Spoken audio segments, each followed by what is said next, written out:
जय Hind and hello guys, स्वागत है आपका आपके अपने YouTube चैनल ज्ञानदेह होस्ट में। और इस वीडियो में मैं आपको बताने वाला हूं UKPSC लेबोरेटरी असिस्टेंट यानी कि lab assistant higher education department under group C solved paper के बारे में, जो कि आपका एग्ज़ाम हुआ 27 अप्रैल 2024 को, जिसका एग्ज़ाम टाइम सुबह 10 से 12 बजे था। इसमें टोटल क्वेश्चन आपके 100 आए थे और ये पेपर सेट बी है। यहाँ पर आपको क्वेश्चन एंड उनके आंसर बताए जाएंगे। आप यहां से अगर आपको क्वेश्चन डिटेल में रीड करना है तो वीडियो को पॉज करके क्वेश्चन को पढ़ सकते हैं एंड फिर उसका डायरेक्टली मैं यहां पर आपको आंसर बताऊंगा। तो चलिए शुरू करते हैं। यहां पर पेपर फर्स्ट है सामान्य ज्ञान और सामान्य अध्ययन, general knowledge and general studies का। इसमें पहला सवाल है कि सुंदर डूंगा हिमनंद डैश में स्थित है, तो इसका राइट आंसर है ऑप्शन बी यानी कि बागेश्वर जनपद। सवाल नंबर 2 है निम्न में से कौन सा जोड़ा सही सुमेलित नहीं है, तो आपका राइट आंसर है डी यानी कि वासुकी ताल पौड़ी। सवाल नंबर 3 है वासुकी ताल रुद्रप्रयाग। यहाँ पर इसमें अगला सवाल आता है बेसिकली वर्ष 2011 की जनगणना अनुसार उत्तराखंड में महिला साक्षरता दर है, तो इसका जो राइट आंसर है वो है सी यानी कि 17.01%। सवाल नंबर 4 है जनगणना 2011 के अनुसार उत्तराखंड के किस जनपद में सर्वाधिक ग्रामीण जनसंख्या प्रतिशत है, तो राइट आंसर है डी यानी कि हरिद्वार। सवाल नंबर 5 है उत्तराखंड के किन 2 जिलों में जनगणना 2011 के अनुसार नकारात्मक जनवृद्धि रही है, तो राइट आंसर है बी यानी कि अल्मोड़ा पौड़ी गढ़वाल। सवाल नंबर 6 निम्न में से किस जनपद में भारतीय पेट्रोलियम संस्थान स्थित है, तो राइट आंसर है आपका सी यानी कि देहरादून। सवाल नंबर 7 है मनेरी भाली बांध परियोजना किस नदी पर बनी है, तो राइट जवाब है आपका सी यानी कि भागीरथी। सवाल नंबर 8 है उत्तराखंड में अंदूरी उत्सव मक्खन त्योहार कहाँ मनाया जाता है, तो इसका राइट आंसर है ए यानी कि दयारा बुग्याल। सवाल नंबर 9 है प्रधानमंत्री मातृत्व वंदना योजना PMMVY में यदि दूसरी संतान बालिका है तो लाभार्थी को कितनी धनराशि मिलती है, तो राइट आंसर है आपका ए यानी कि 6000। सवाल नंबर 10 है जनगणना 2011 के अनुसार सर्वाधिक लिंगानुपात वाला राज्य निम्नलिखित में से कौन सा है, तो राइट आंसर है आपका डी यानी कि मेघालय। सवाल नंबर 11 है भौगोलिक क्षेत्रफल के आधार पर उत्तराखंड का सबसे छोटा जनपद कौन सा है, तो राइट आंसर है आपका ए यानी कि चंपावत। सवाल नंबर आपका जो नेक्स्ट आता है इसमें आप देखेंगे कि निम्न का मिलान करिए एवं नीचे दिए गए कूटों में से सही उत्तर चुनिए। सूची फर्स्ट सूची 2 आप कूट यहां पर देख लेंगे और सही जवाब आएगा आपका ऑप्शन बी। सवाल नंबर 13 है निम्न में से कौन सा जनपद उत्तर प्रदेश के साथ सीमा साझा नहीं करता है, तो राइट आंसर है डी यानी कि टिहरी गढ़वाल। सवाल नंबर 14 है निम्न में से कौन सा एक युग्म सही सुमेलित नहीं है, तो राइट आंसर है आपका सी यानी कि सोनान नदी वन्य जीव अभयारण्य अल्मोड़ा। सवाल नंबर 15 है निम्नलिखित में से कौन सी नदी उत्तराखंड और हिमाचल प्रदेश के मध्य सीमा का निर्धारण करती है, तो राइट आंसर है आपका बी यानी कि टोंस यमुना। सवाल नंबर 16 है सिंधु नदी की पहली बड़ी सहायक नदी का नाम क्या है, तो राइट आंसर है सी यानी कि श्योक। सवाल नंबर 17 है धौली गंगा नंदाकिनी एवं मंदाकिनी किस नदी की सहायक नदियां है, तो राइट आंसर है आपका ऑप्शन डी यानी कि अलकनंदा। सवाल नंबर 18 है वर्ष 2019 की वन स्थिति रिपोर्ट के अनुसार निम्नलिखित जनपदों में से किसका वन आवरण कुल भौगोलिक क्षेत्रफल का सर्वाधिक प्रतिशत में, तो राइट आंसर है आपका सी यानी कि रुद्रप्रयाग। सवाल नंबर 19 है निम्नलिखित में से सही अनुच्छेद को पहचाने जिसके अंतर्गत उच्च न्यायालय को अधीनस्थ न्यायालयों की निगरानी का अधिकार प्राप्त है, तो राइट आंसर है आपका डी यानी कि अनुच्छेद 235। सवाल नंबर 20 है भारतीय संविधान के अनुच्छेद 243 के का पंचायतों के किस प्रावधान से संबंध है, तो राइट आंसर है डी यानी कि पंचायतों का निर्वाचन। सवाल नंबर 21 है राष्ट्रीय बाल अधिकार संरक्षण आयोग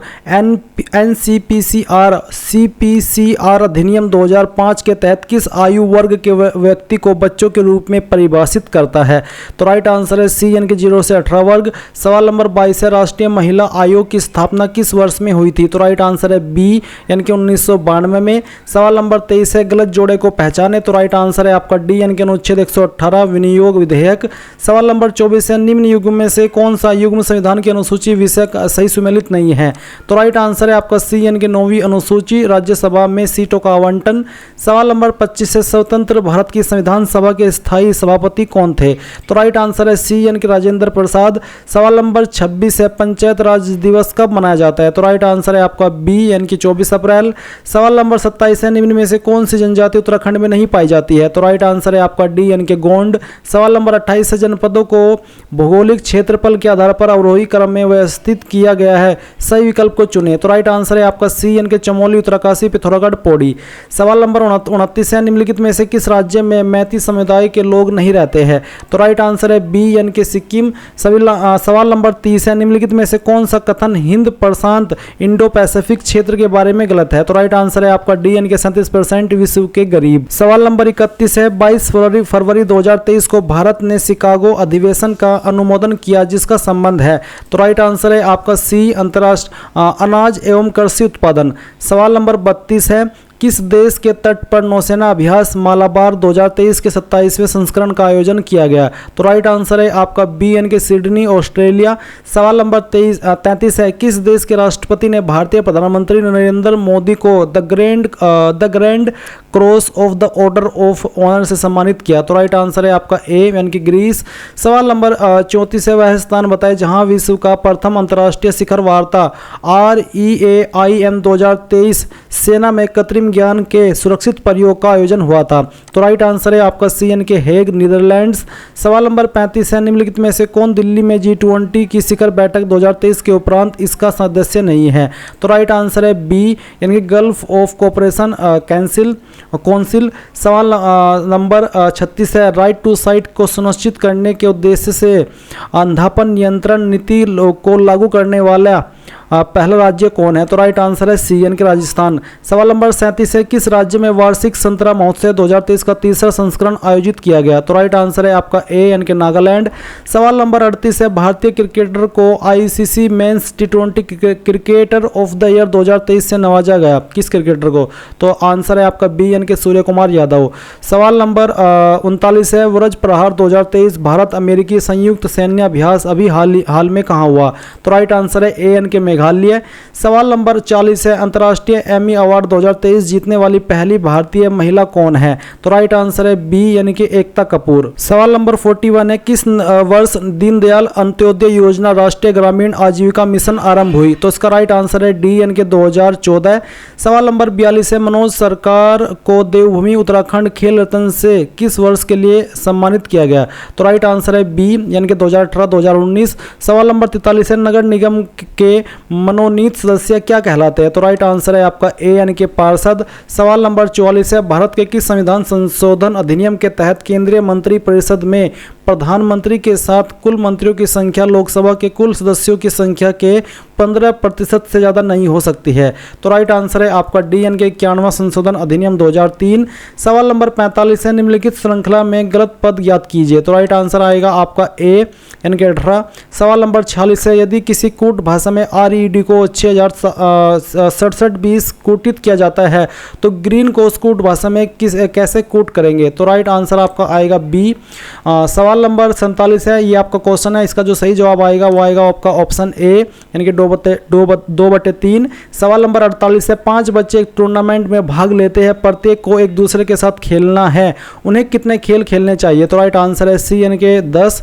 सवाल नंबर 49 है, यदि E बराबर 5 और होटल बराबर 12 तब LAMB बराबर क्या? तो राइट आंसर है आपका ए यानी कि 7। सवाल नंबर 50 आप यहाँ पर देखेंगे, यदि पंचभुज के 4 कोण चित्र में दिए गए तो 5वें कोण का मान है? तो राइट आंसर आएगा आपका डी 195 डिग्री।